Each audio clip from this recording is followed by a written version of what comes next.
But Elizabeth Henry received a box, and she's going to share that experience with us so that we can just get a glimpse into what it's like to have our lives changed by a shoebox, and what the potential for all the boxes that you see in this room and all the boxes that you'll pack at your church, the potential that all those boxes have to impact lives for Jesus Christ. So without further ado, I'd like for us to welcome Elizabeth Henry.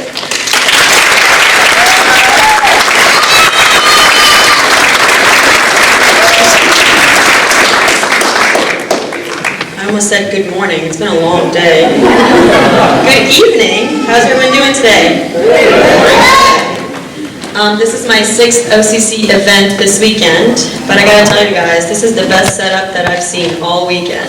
Good job. So give yourselves a round of applause. Very, very impressed. I'm very excited to be here, and I want to thank you guys for coming out. I know it's Sunday night, and tomorrow's Monday. You guys have a lot going on, but I promise you it will be worth it. All right, so okay. So I was born in a small city called Shoebox, located in eastern Ukraine, and I was born to what seemed like a really happy family, but what I didn't know until later was that my father was an alcoholic, and when I was 1, he was killed in an alcohol-related accident. So after his death, my mom just couldn't deal with the pain and the loss, and she turned to drinking herself, and eventually became an alcoholic too. A couple years down the road, she found out that she was pregnant with my little sister Tanya, and after giving birth, she knew that she couldn't support us financially, so we packed up and moved to live with our grandparents, who lived in the nearby village. And my life in the village was better. We shared a 2-bedroom cottage with my sister, my mom, and my grandparents. We grew our own food, and we had livestock such as chickens and pigs. And I learned a lot of useful skills growing up in a village, and one of those was hard work. I was very determined to do anything I could to help my family. Although things were looking up, my mom's drinking never stopped. In fact, it got a lot worse over the years. And she used to leave for weeks at a time, and when she was home, she was very drunk, and there would be a lot of fighting and yelling between her and my grandparents. So this wasn't my mom anymore, and I had no idea who she had become. Over the next few years, the life that I knew just slowly fell apart. Without any parents to take care of me and my little sister, I knew that I had to step up and be the head of the household at a very young age. I felt responsible for Tanya, and I felt that I needed to care for her and provide for her, and I did the best I could. So I decided that Tanya and I would run away in search of a new life. I was only 8, and she was only 6. This was the first time that I had ever felt God's presence in my life. I didn't know it then, but I do now.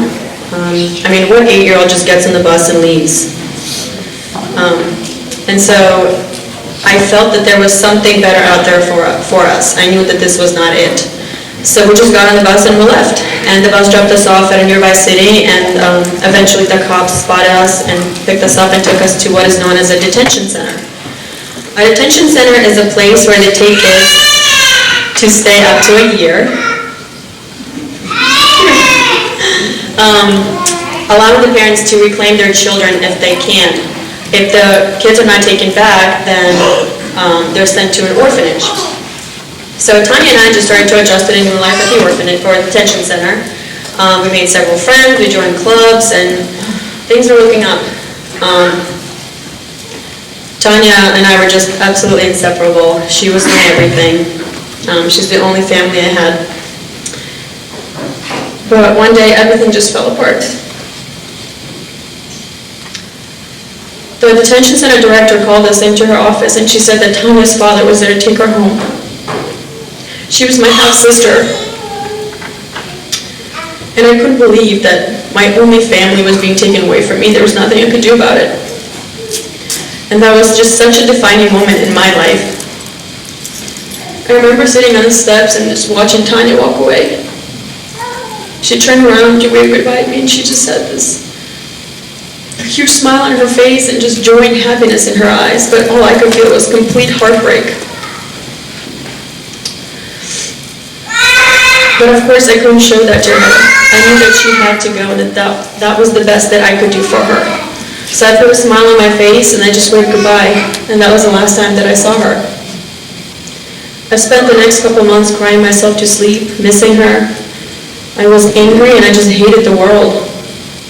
I hit rock bottom. I was done. But of course, as we all know, we aren't done until He says that we are. So after about a year at the detention center, I was transferred to an actual orphanage in the city of Verdansk, also located in eastern Ukraine. And the orphanage provided me with food, clothing, a place to sleep, and my first school experience. I had roommates and house mothers, but of course, nothing resembling a family that I once had and always wanted. So I took it day by day and just started doing as much as I could and just learning everything that I could learn. I participated in choir, I started dancing, I learned how to sew, and we started attending church as a class. At first we were required to do it every Sunday, but after a while I started praying and I started to develop a relationship with God. And looking back now, I know that He had never left me. He was with me every single step of the way. He was with me when my mom wasn't there, and He was with me when my sister was taken away. And instead of leaving me at the bottom, He showed me how much He loved me and how much He cared for me through a simple gift, through Shoebox. That year, our orphanage was one of many selected to receive shoeboxes. And we were called into a small room and we were told we were receiving gifts. And we were all just so excited because this was so rare for us. They gave us out those green boxes. We grabbed them, went back to our room, and just started ripping them apart. I opened my box and I found crayons, coloring book, little girls' accessories, and all kinds of small toys. And of course, the gospel, a small Bible in my language. But one thing that really stood out to me was a yo-yo. Of course, I had no idea what a yo-yo was back then. The instructions were in English and I spoke Russian, so that was kind of hard to figure out. But I just remember running around the halls and showing it off to my friends, and they were like, "What is it?" I say, "I don't know." I know how to use one now, don't worry. But it really wasn't about the yo-yo itself, but what it represented.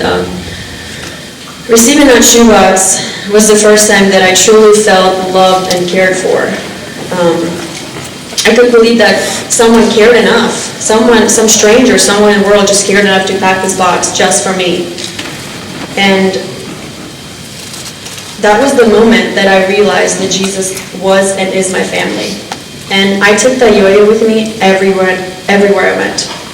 It was hope to me. It symbolized hope.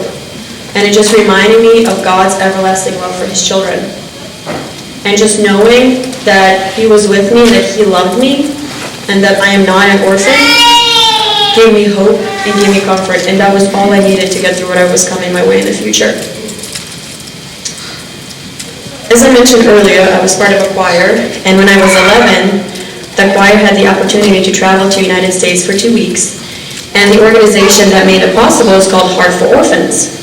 And the goal of the trip was to promote adoption. During the 2-week trip, we were hosted by families in North Carolina and Virginia, and I stayed with the Henry family the second week. So during the last 2 days, we decided to take a trip to Walmart as a family to just buy a couple things for me to take back to Ukraine. And on the way to Walmart, I had fallen asleep in the back seat. And so my dad decided to stay with me while everyone else went in. So he was just sitting there looking at me, and suddenly he heard a voice say, "She is your daughter." I was like, "What?" What? No. And God said it again, "She is your daughter." And from that moment on, he knew how to adopt me. He was stuck with me. He has no choice. He had no choice. So he told my mom about what had happened, and on the last day in Virginia, they sat me down and asked me if I wanted to be adopted, and I said, "Yeah, duh." What kind of question is that? And of course back then I didn't speak a lot of English, but I did know the words "yeah" and "duh," so I put them together in one sentence. So they began the process, and the process took 2 years, during which time they sent me letters and packages, and my dad came to visit about halfway through to just kind of remind me that we are coming for you, we didn't forget about you. And so finally in May of 2007, I became one of the Henrys at the age of 13.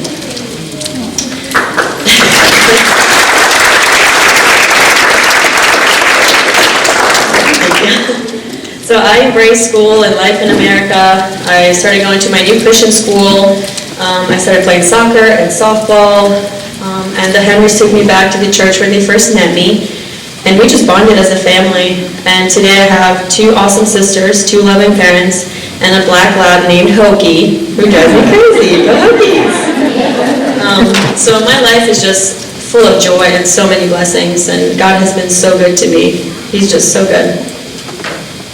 So when I was 14, I helped my family pack our first Operation Christmas Child shoebox. And the year after that, we each packed our own. And that year, I was walking through Target with my mom, just looking for items to put in my box. And suddenly, I remembered receiving a shoebox back at the orphanage. And that memory sparked the idea that I could do more, that we could do more. So I turned to my mom and I said, "Hey Mom, can I pack more boxes?" She said, "Yeah, honey, you can pack 2 more yourself." And I was like, I was thinking more like 100. And she looked at me like I was crazy, like any parent would. But after discussing it over dinner with my dad, we decided to give it a go. So we reached out to family members, our extended family, any friends, any clubs I was associated with, our dentists, any other doctors we could think of. And that year, in 2011, instead of collecting 100 boxes, we collected 150 shoe boxes. In 2012, I told my mom I wanted to pack 200 boxes. She was like, all right. And that year we ended up collecting 268 shoe boxes. So ever since then, Operation Christmas Child has become a family tradition and has been a huge part of my life. So in 2013, I went to study at Virginia Tech, and I wanted to bring the project with me. Of course, at first, I was terrified. I had no idea who to talk to, where to start, or how to do any of that stuff. I was a freshman. But I sat down and I prayed to God and I said, "Give me strength and bravery to do this." And He answered my prayers by making me realize that this wasn't about me. It didn't matter how I felt. This is about millions of children around the world who need the hope that I was once given in that shoebox. And that was all I needed to hear. So I just set out on a mission. I started talking in front of my classmates, in front of Greek life and sports teams, and I'm happy to say that Virginia Tech accepted the project as their own. And my freshman year, we collected 469 shoe boxes. It was awesome. I did not expect that many numbers at all, but extremely excited, I decided to make an OCC club on campus. And today we have around 300 members. Each year we set a goal, we pray, and we pack. During my junior year, we took a big step as a club and decided to invite the Virginia Tech football team to participate. As I'm sure most of you know, Virginia Tech football is huge in Blacksburg. So we took that to our advantage because they're seen as leaders on campus and in the community. So we decided to reach out to them, and they were more than happy to help us out. And so my senior year, I reached out to them again, and I wanted to do a Virginia Tech football packing party. And I have a small video for you guys. Take a look. Hey, my name is Liz, and I got a shoebox when I was just 10 years old in a Ukrainian orphanage. And now I'm trying to get as many people involved in Operation Christmas Child as I can. I am from Ukraine, and here at Virginia Tech, I am studying human development. My hope is that God can use me to reach other students, to get them involved in the project and get them involved in packing boxes, and that way we can reach as many children as we can. As a freshman, I was terrified to talk about Operation Christmas Child because I was in a new environment, but I realized that this wasn't really about me, but about millions of children who are going to receive the hope that I was once given in that shoebox.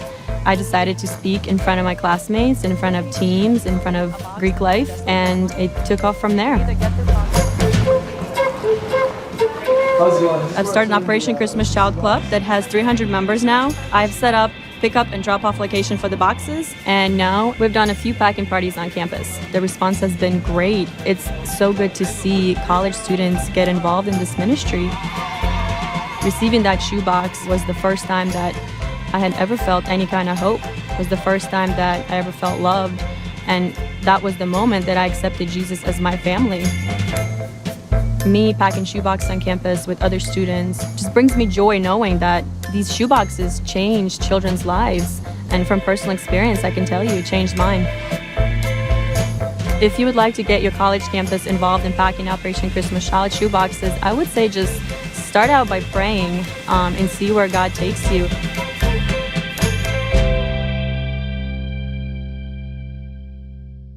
Go Hokies. You want to say that again?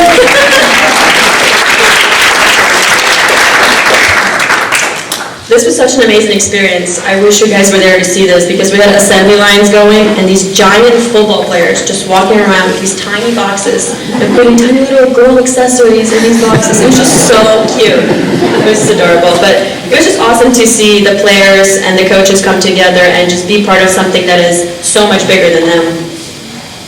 So I actually graduated from Virginia Tech in May.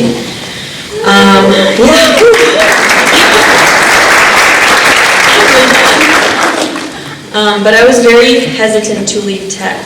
And everything that we have done there in the last 4 years with Operation Christmas Child, I did not want to leave at all. But I decided to just give it to God. I said, take it over from here. We've got to find someone who's going to take this to the new level. And of course, He answered my prayers again by bringing Operation Christmas Child in partnership with Fellowship of Christian Athletes. So they're going to take it over from now on. Virginia Tech has around 33,000 students and a huge athletic program, and I pray and I ask you guys to pray every day that the impact will be exponential. I'm sure it will be, but prayers really get it there. So in the last 6 years, we have packed over 4,400 shoeboxes, and today, 13 years later, after receiving my own Operation Christmas Child shoebox, I still talk about the impact that it has had on me. And it has absolutely changed my life. And it brought me so many blessings. And I got to experience one of those blessings just 3 weeks ago. I had the opportunity to firsthand deliver shoeboxes to the children of Madagascar. It was a dream of mine for so long to just be able to come full circle, receiving a shoebox, and to be able to deliver one. And today I just want to share a little bit about what God is doing over there. So Samaritan's Purse started delivering boxes to Madagascar in 2003, and since then they have delivered over 2 million shoeboxes to that area. My trip was only 10 days long, 4 of which was spent traveling to and from Madagascar. But we stayed on an island called Nosy Bay, and we had around 40 students that went on this trip. So when we got there, we were divided into 2 different teams, red and green, and I was on the red team. And during the entire week, each team had the opportunity to do 5 outreach events. So we went out and delivered shoeboxes 5 times. And then we also had the opportunity to sit in on one of the greatest journey lessons where the students got to learn about Christ and how to come or how to start a relationship with Him. So it was an awesome experience. But it wasn't until my last outreach event that I really saw God working in those kids. That day, in the morning after breakfast, we had to take a boat to another island called Nosy Komba, which is also known as the island of lemurs, in case you guys are wondering. And when we got there, we were expecting around 100 children, most of whom were orphans, and who lacked proper care and proper education. So when we got there, we had to take a little path up the mountain to meet the kids. And so as we were walking, we heard clapping, and the children were just welcoming us with songs about Christ and His love for them. And that was just so cool because here we are in the middle of nowhere in Madagascar. These children are dirty, have no shoes, are in complete poverty, and they're singing at the top of their lungs about Christ and His love for them. And I was like, wow, this is amazing. And I just got so much perspective from that. So when they were done singing, we gave them the gospel message, and then we handed out the boxes. And so when the children settled down, we just kind of settled among them where we can find spaces. And so I settled at the very front with the 2 to 4-year-old girls. And so the pastor counted to 3, and all the kids opened their boxes. Except this one little girl to my right. She was just sitting there with her box on her lap and both of her hands on her box. And she was just staring at the box. So I leaned down to her and I said, Tia anau zezosi, which means Jesus loves you in Malagasy. And I instantly saw a huge smile on her face. Oh, but the PowerPoint hasn't been going? Oh, no. What? Oh, really? There they are. Yeah, so this little girl's name is Sonia. She was the little girl that I sat next to. But, so I was sitting there, and the next thing I tried to help her open her box, but she was not about it. She was like, I don't know you, you don't speak my language, don't touch my box. She was very sassy. I don't think she trusted me at all. But we just sat there kind of staring at each other, and then I called over the translator, and I asked him to ask her name, and he told me it was Sonia. So after I earned her trust, I picked her up and put her in my lap. And we just started going through her box, and the first thing that we took out were pink and purple heart bracelets. So we put them on her wrist. They were way too big, but she rocked them anyway. And then we took out princess rings, and we put those on her fingers as well. And then she discovered pink lipstick. She thought it was candy, so she tried to eat it.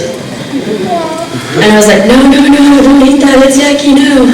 Eventually she figured out it was lipstick. It was so cute.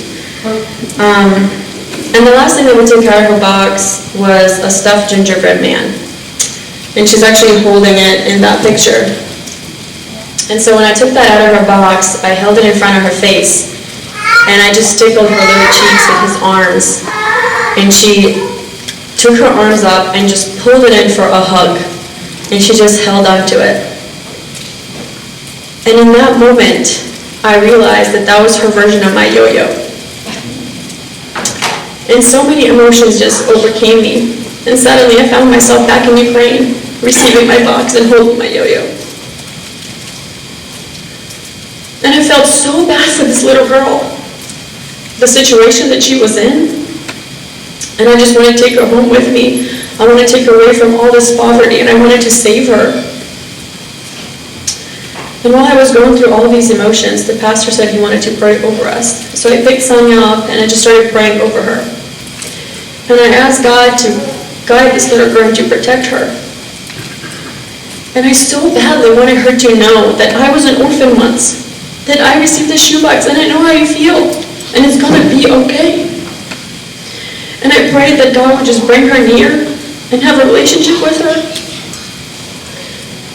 And suddenly, I felt her sweaty little forehead on mine. And I opened my eyes to see what she was up to. And when I did, all I saw were these big brown eyes right in front of mine, like this. I'm telling you guys, it was like this.